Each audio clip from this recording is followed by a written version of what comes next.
داستانی کل تاجیکستان روز 16 نوامبر خبر داد که مقامات روسیه در پی درخواست جانب تاجیکستان شهروند این کشور دلوور جورایف را آزاد کردند و وابسته به مسئله مذکور منتداری رهبریت پروکراتور گنرالی جمهوری تاجیکستان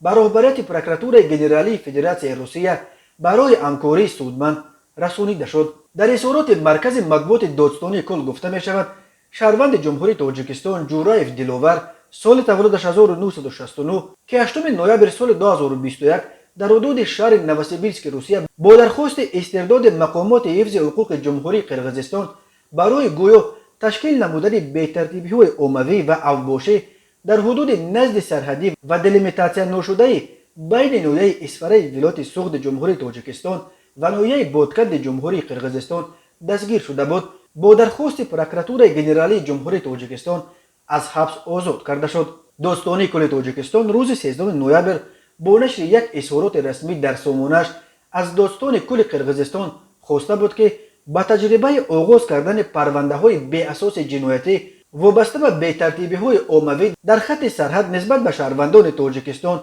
خاتمه بخشیده شود. مناسبت‌های تاجیکستان و قرقیزستان بعد مناقشه مسلحانه پایان ماه اپریل که از دو طرف 55 کشته و 240 زخمی به جا گذاشت دوران پرتنشی را پشت سر می‌کند. قرقیزستان از 20 ماه اینک قریب نیم سال باز مرزش را با تاجیکستان با بهانه پاندمی بسته است، ولی مقاماتش پنهان نمی‌کنند که تصمیم بستن مرز به مشکلات مرزی بیشتر ربط دارد تا به پاندمی کرونا ویروس.